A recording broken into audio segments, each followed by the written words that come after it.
Whoosh! Hello, news buddies. Welcome to the news with me, Cody, your newsman, here with all of these newses. And welcome to the Culture Wars. Much like the Iraq War, the Culture War is loosely defined with no clear reason, goal, or exit strategy, and despite the cost it takes on human life, it results in a huge windfall for the bumper sticker industry. Yes, one of the unexpected consequences of living in a society is that people different from yourself exist. And when we talk about the issue of allowing people human rights, one question comes to mind. What about the children? You see, anytime a group of people is about to gain basic human rights, dignity, respect, etc., like racial minorities, sexual minorities, or gender minorities, the topic of the children arises, and the subsequent question of what about them? The most recent incarnation of this type of rhetoric has been used to justify a number of anti-trans legislation. From 2020 to 2021, 28 states have introduced bills that aim to criminalize trans people, which is apparently record-breaking. We did it! America, we're gonna write the Guinness Book of World Records and collect our award. A trophy made out of tears and human suffering. So, a puddle. First, let's go to Arizona, home of the Grand Canyon, the second largest vacuous space in the country. Gotcha, cinema! Fucking got you! Arizona Senate Republicans have introduced two bills meant to protect the children by stripping away the rights of children. There's SB 1511, which would make it illegal for trans children to receive medical care by making it a crime punishable by a decade in prison for doctors to provide puberty blockers or hormone replacement therapy. And SB 1637 would ban trans children from competing in sports by subjecting students to genetic testing or physical examinations to make sure their genitals and chromosomes are correct for the boys or girls teams. Folks, I know it sounds weird to force children to have a doctor confirm their genitals or chromosomes, but trust me, we're keeping the kids safe by having doctors confirm their genitals. I mean, can you imagine the harm a child might suffer not knowing the shape of their teammates' genitals? Is it an innie or an outie? Clearly, the people who want to find out what's inside the children's pants will be on the right side of history. But wait, Cody, you liar! High school soccer lover Goku 9000 might say. Trans kids can still play sports, but on the team that their genitals and chromosomes match with, he'd say, very normally and not weirdly. True, a trans boy who wants to wrestle other boys could indeed be forced to wrestle girls. A little trans girl who may be suffering from gender dysphoria could force herself to play on the boys' team and potentially endure bullying and ostracization for being the only little girl made to play on the boys' team. It sounds like a great idea. Although, random thought, not pre-written for this episode, setting kids up to be bullied or ostracized, in fact, legally compelling and sanctioning the bullying and singling out of trans kids who suffer high rates of suicide and self-harm is something even Freddy Krueger would think goes too far. And he killed a kid by making his own bed eat him. Utah Republicans, the Arizona Republicans of Utah, had proposed two similar bills, HB 0092 and HB 0302, but they died in the Senate. Rip in peace, you poor young hate legislation. Enjoy your time in bill hell. Hope Clinton doesn't get too handsy with you. In Montana, they've added a little extra spice to their proposed anti-trans bills, which would make it legal for doctors to refuse treatment to trans people. And of course, they've got a bill banning trans students from competing in sports. There are many other anti-trans bills proposed in a number of states, which I will list right now. And yes, it does sound like an evil version of the Animaniacs state song. North Dakota, South Dakota, Minnesota, Missouri, Kansas, Oklahoma, Mississippi, Alabama, Georgia, Tennessee, Kentucky, Ohio, Connecticut, and New Hampshire all proposed bills that would ban trans kids from competing in school sports. Iowa, Kansas, Oklahoma, Arkansas, Mississippi, Alabama, Georgia, Florida, Tennessee, Kentucky, West Virginia, and Louisiana all proposed bills banning gender-affirming care for minors. F*** you, wacko. Yakko and Dot, you're cool. Indiana's proposed bills would ban trans kids from bathrooms and make it illegal for doctors to provide them with gender-affirming care. New Hampshire's proposed bill would define gender-affirming care as child abuse if passed. Most of these bills have not yet become laws, although the Arkansas bill banning trans kids from getting medical care did pass, and though it was vetoed by the governor, that veto was overridden by the Republican legislature. And Florida's Senate recently passed a bill banning trans kids from sports in school. In the meantime, we have to wait to see how many of these anti-trans bills will actually pass, and how many of the bills will die a hopefully painful legislative death. But what explains this surge in anti-trans bills?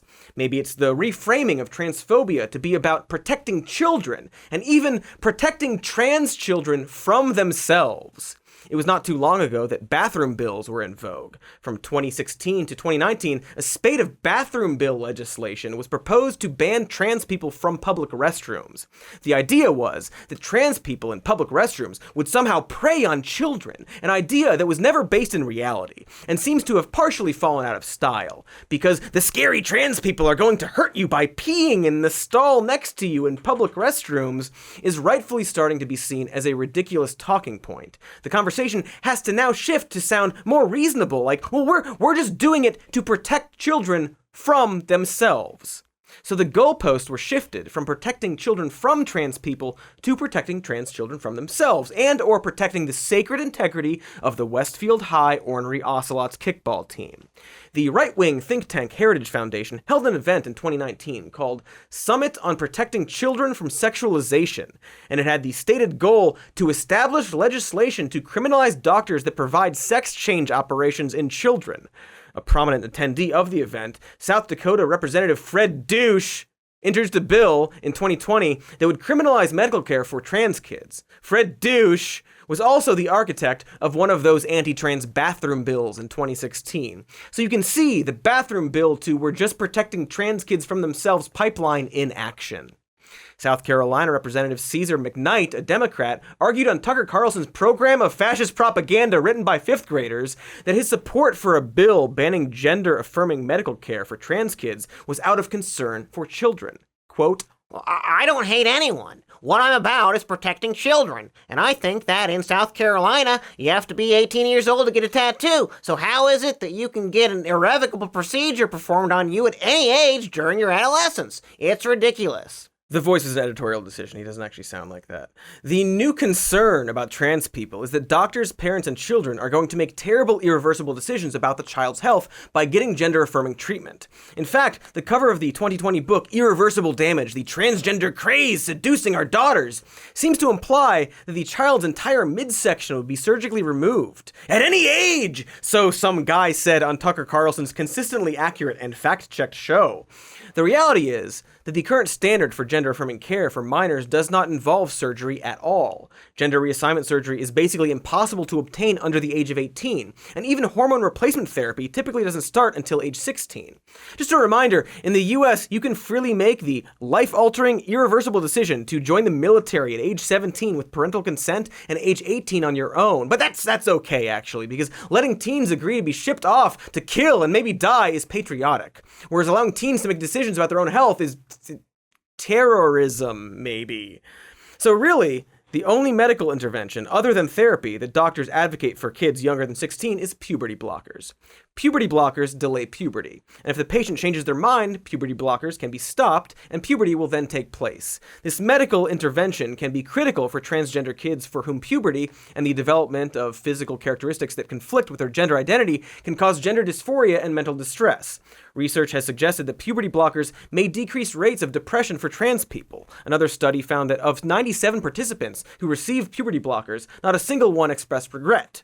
Now, that's not to say that puberty blockers are not a major, serious decision that should be given careful consideration, but so are most medical interventions concerning minors. Children already receive medical treatments that require decision-making and analysis about the best outcome for the child, from cochlear implants for hearing-impaired children, to medication for children with mental illness, to cosmetic surgery for cleft lips or ear-pinning surgery. There are all sorts of medical decisions made for children by doctors and parents. And when it comes down to it, doctors and parents really are just guessing what the right decision is, hopefully with a lot of thought and consideration and input from their kids if they're old enough. Many of these life-changing surgeries involve long processes, consulting doctors, psychologists, social workers, explaining the long-term effects and implications. Because yes, children's decision-making abilities haven't been fully developed. They're more emotional, impulsive, etc. But also, the medical community knows this, and they take great care with it, as they do with gender-affirming treatment. But these interventions are never the target of saving the children campaigns, because rallying against cosmetic ear surgery for kids, and actual irreversible surgery, gets you fewer culture war points than rallying against the spooky trans people and their puberty blockers. And even ignoring the medical community. As if parents don't consider all of this and worry about their own kids. They see the effects of supporting their children, or denying that support. Amber Briggle, a Texas mother who is worried about having to move because of these emerging bills, said of her trans son, "We gave him the support that he needed, and it was like a light switch turned on, and like my baby came back to me and was perfect again." So maybe these kinds of difficult medical decisions should be left to parents, doctors, and the kids themselves? Maybe? Now, if "what about the children" sounds like an old, recycled, reactionary mantra, it is. Throughout history, protecting our children has been used in an attempt to deny people rights. It was even used as a reason not to give women the right to vote. Anti-suffragette propaganda posters featured cruel women abandoning their children to go vote.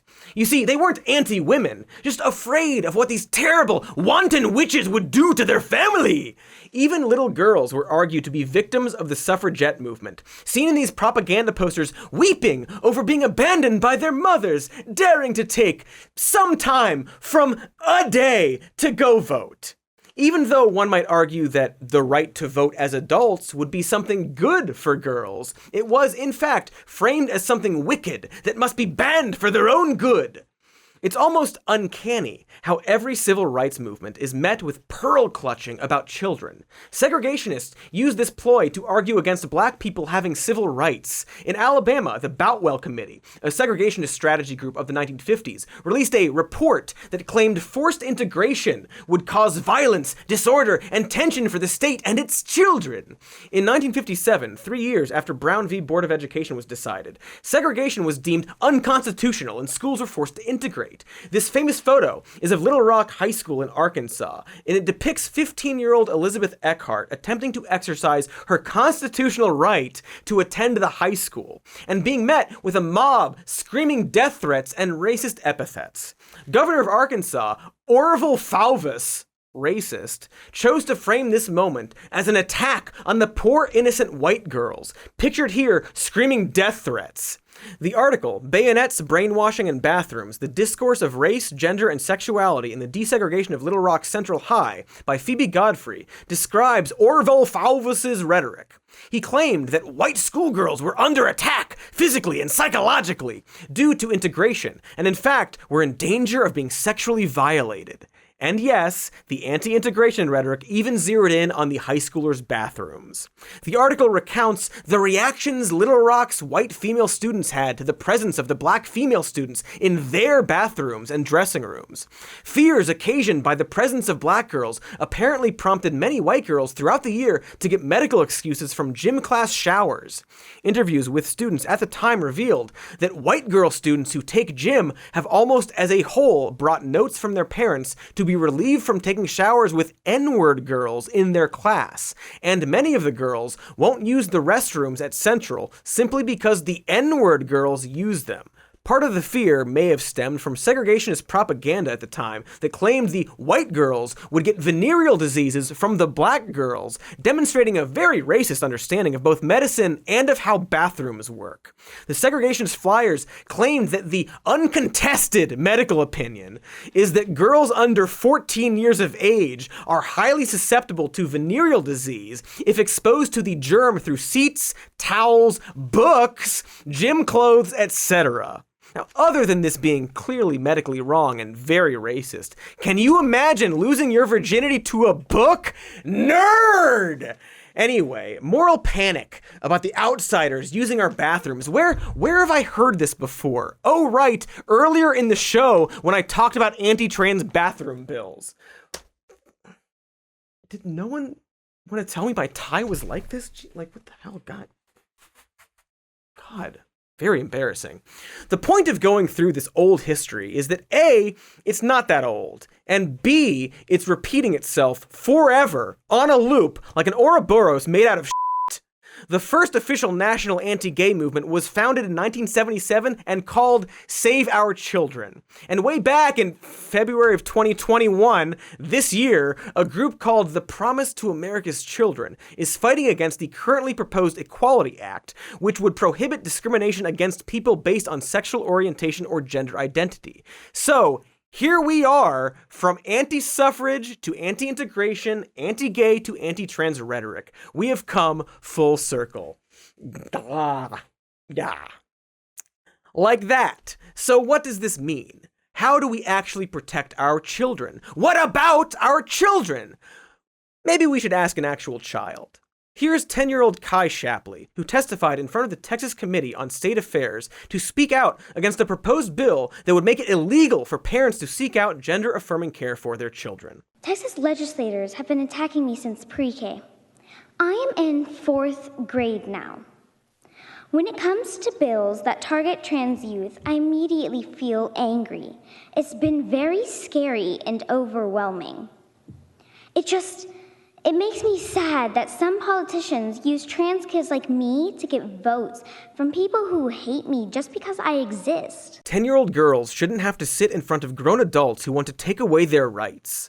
When I was 10 years old, I was playing with finger paints, toy dinosaurs, and yelling at Barney for being a filthy centrist and at Lamb Chop for being delicious.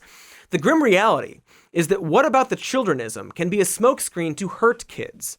Medical experts already fear the mental health consequences that the onslaught of anti-trans kids legislation will have. There's been a sudden uptick in suicide attempts amongst Arkansas teenagers following the passage of the bill banning medical care for trans minors. Even things that seem smaller have a huge impact. Arkansas is considering a bill that would prohibit schools from requiring teachers to refer to trans students by a name and pronoun that isn't consistent with what was assigned at birth.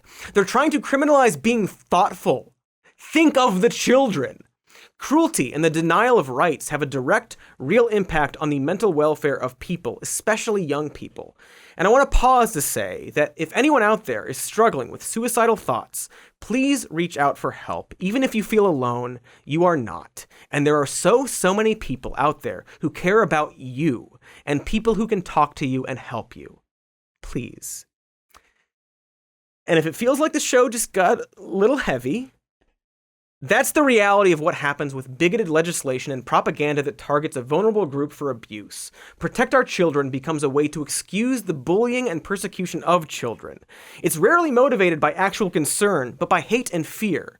Fortunately, people do sometimes see through this rhetoric and do push back. The anti-trans bill in Louisiana targeting trans youth medical care was dropped after overwhelming opposition. Kansas Governor Laura Kelly vetoed their anti-trans bill, as did North Dakota's Governor Doug Burgum. And more of these hate bills have been dying in their state senates. I'm just a pill! Nice! Obviously, anti-trans legislation is still a real threat, but hopefully, with enough pushback from civil rights groups and decent human beings, they will someday be defeated. But could we, for once in this goddamn country, actually learn from our past mistakes? You know, the whole pay attention to history so you don't repeat it stuff? No? Well, can I see that shitty little bill getting tortured again? Ah! I'm in capital hell! Double nice.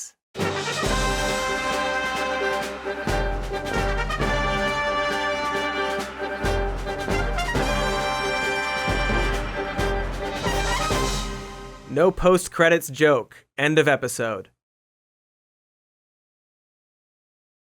End of the episode. Time to loosen my tie for the first time ever. And thank you for watching. Make sure to like the video and subscribe to the channel. Leave a comment if you want to. We've got a patreon.com/somemorenews. We've got merch. We've got a podcast called Even More News. We've got links in the description.